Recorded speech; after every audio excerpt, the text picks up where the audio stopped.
Hello, Grandmasters. Mike Amore. Welcome to the Week 5 update. We're going to take a look at a game played between Leah and Jake, which was a really fantastic chess game. The reason I'm showing it, and it comes from a four knights position, by the way, so let's get those moves on the board, is because there were a couple of real important concepts that came up that I want you to definitely remember as you finish this term with us at the WCA. One of them is going to be about trading pieces, and the other is going to be about recognizing a critical moment. We'll cover that as the game goes on. Okay, four knights position. Leah knows to play bishop to b5 if she wants to avoid the center fork trick, because if you put the bishop on c4, we have seen this so many times, black can, if they want to, take your pawn on e4, and when you take back, they will fork you and get a piece back. And again, the only reason black does this is to keep a pawn in the center and knock your center pawn out. Okay, but Leah avoided that with bishop to b5, and Jake played a really interesting move here. And by the way, if he plays bishop to c5, then Leah could have taken on e5. Same deal, just an extra move for white. Okay, so after bishop b5, Jake plays the move bishop d6, which is not a bad move at all. Some of the best players in the world in a four knights opening put the bishop on d6, and to do it at that level requires an understanding that you have to be a little bit patient. Where'd the bishop go? Both of the bishops. Oh my God, technology. Just crazy. I think there's one there and one there. Okay, I don't know how that happened. Anyway, you see how the bishop on d6 is blocking the d-pawn? You have to be careful about that because you can see that Jake's going to have a hard time getting his light squared bishop out, but the pros, they usually get it out a little bit later, either by playing pawn a6, attacking the bishop, followed by pawn b5, fianchettoing the bishop, or the bishop gets in the game like it did in the one you're about to see. My recommendation for Jake at his level might be to instead put the bishop all the way out on b4 and play a symmetrical position for now. Nothing wrong what he did. Nothing at all wrong. It's actually a good move, but I think as you're an improving player, you may want the piece not to block your center pawn. But anyway, all good. Simple development. Pawn to d3, both players castle, and now the first look at what I was talking about, trading. Jake plays a6, and I will write in the blog exactly what I told the students in class. There are really only 3 times that I can think of that you're going to take a piece from your opponent, or make a capture, I should say. One is if it's a recapture. So for example, in the game, Leah took the knight. Okay, so if it's Jake's turn, I don't have to ask him why he took back the bishop. That's a recapture. Leah took from him, he's taking back. But I do have to ask Leah in this position why she took the knight, because this is not a recapture. The pawn attacked her bishop, and she has the option of trading for the knight or moving the bishop. Maybe keeping the bishop on the board, bishop a4, would still leave Jake with the problem of how to develop this light squared bishop. But like I told you earlier, maybe pawn b5, bishop b3, and bishop b7. And now all of black's minor pieces have found homes. And, who's ever better, it's really not a big deal either way here, correct? So after a6, if Leah is going to take the knight, Leah, we have a Leah and a Leah, and I'm waiting for a Talia and a Talia, and then I'm going to really be messed up. But anyway, so she took the knight. All right, if you're going to take the knight, you should just have a reason. So obviously, it's not just to save the bishop. You really need a better reason than that. So Jake now has a choice of how to take back. He decides to take with the d-pawn, which is a really good idea. You should all see why, because he solved the problem of his light square bishop. Leah's turn. How to continue from here? Well, just follow those basic principles of chess. the minor pieces, get them out early in the game. So she developed her her dark squared bishop. Where? Well, there's probably two good choices here. Bishop e3 looks like a reasonable move, and then the other, which is bishop g5, the move she chose. My advice to up-and-coming players is always to play the most aggressive move you can find. I don't mean to be reckless. There's a big, big difference, but putting the bishop on g5 clearly puts more pressure on Jake than had she put the bishop on e3. So by putting the bishop there, Jake is now thinking, oh man, what am I going to do about that piece pinning my knight? So he asks the bishop a question. So again, Leah has the option of trading bishop for knight or retreating.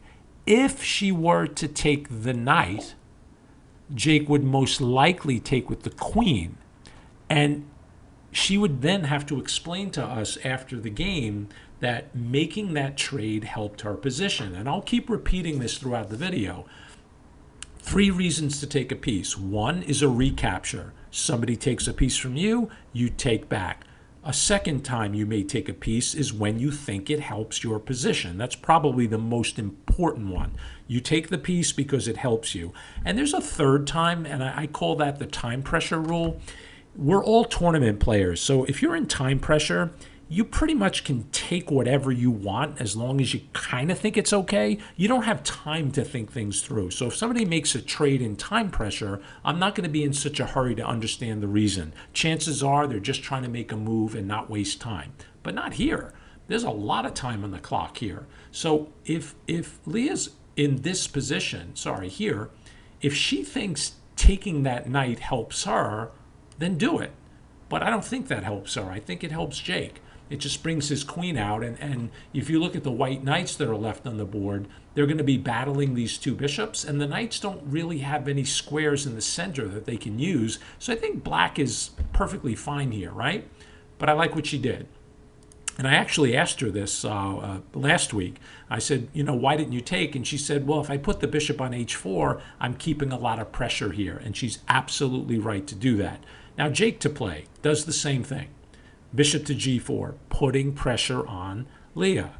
She does the same thing. She asks the bishop the question, and the bishop says, And now the game gets interesting. Here in this position, Leah decides to break with d4. And I'm not sure the timing was completely correct, because here Jake has an opportunity to play bishop takes f3. And by doing that, you have to be very careful. I don't think you can take back with the pawn so easily. I mean, you can, but not only do things get shattered, but after e takes d4, you can't recover that pawn right away. Maybe in the future you can, but you can't take it right now. If you take here, you lose the game. Every WCA student should see why. If you don't see why, pause the video. Okay, that's why. You see those lines? Yeah, bad news. Just simply bishop h2 check, and you're going to lose your queen. So, that's not going to work out for you. So after e takes d4, you could have a little bit of an issue. So again, going back, if Jake just takes on f3, what does Leah do? She's going to have to take back with her queen, and then the pawn could take on d4. But Jake didn't do that. He missed it. So after d4, he just connected his rooks with queen to d7. And here, really cool stuff. This is a critical moment. Leah thinks she has a fork, which, as the game turned out, she did have a fork. But pay very close attention to this. This is the key, absolute key moment in the game. There are other variations that I can show you guys, but I want to limit the time in these videos. This is a big problem for black because you're forked, and if you move the knight, you lose the bishop. If you move the bishop, you move the knight. You lose the knight. However, let's flip the board around and study this carefully. Whenever you get caught and you have a full board of pieces, you have both rooks, 3 minor pieces, and a queen, Always look for checks, captures, any attacking move to get you out of trouble. And here, Jake can probably get out of this just fine with the same move. Bishop takes f3. And what does she do? If the queen takes the bishop, we just take back with our bishop, and black's perfectly fine. And then here, if you take with the pawn, I don't know, maybe queen could even take on h3. And it looks so bizarre with all these pieces hanging, but if you try to move the bishop back, there's a really cool idea for black. Look at this. Both pieces are hanging, but you're not lost. Stop the video. See if you can find a way out for Jake. Bishop c5. What a cool move. You can take the knight, but you don't win it for free. As a matter of fact, you're probably losing as white. Queen takes g3, check. Check. You see bishop c5 lining up with the king? What a cool variation. This was a really cool game to analyze. King h1. Then we give another queen check. And king has to go to g1 and then simply take the pawn. And there's big problems now. What to do? I mean, even if you don't take the pawn, you could, just move your king to h7. And the problem's going to be the G file is going to open no matter what. You can come after my bishop. I'll just take your pawn. I'll give you the bishop for free, and then rook g8 is mate. What a cool line, right? So let's go back. Let's flip the board again. I'm always amazed at how quickly I do that. Back here. Critical moment. So Jake just missed bishop takes knight. Instead, he retreated one of his pieces to avoid both of them being attacked, but this is just a losing move because Leah wins a bishop for nothing.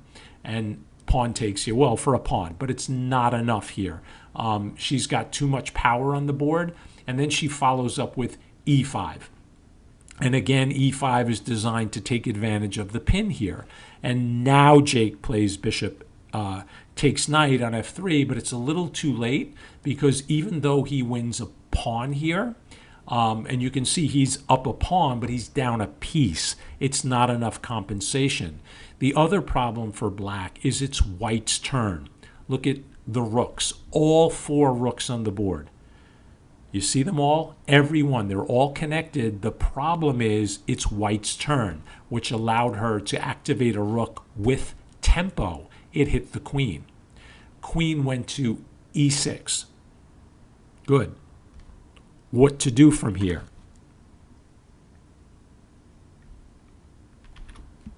Well, she found a great plan. Rook d3. You see her idea? Very simple. She wants to double her rooks. This is a really well-played game by both players. I mean, Jake got into trouble, but he put up a good fight. Pawn to b5. He's got to play somewhere. And then Leah just continues with her plan. Rook to d1. And if you compare the 2 rooks now, it's really very difficult to even try to fight these rooks. And also the bishop here on h4 is kind of peering in and attacking the d8 square, the e7 square.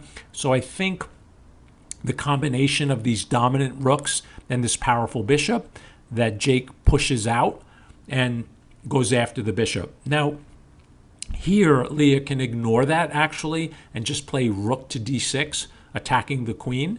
So if the queen moves, rather than protecting your bishop, don't forget you're up a piece. You can give the piece back for rook takes h6.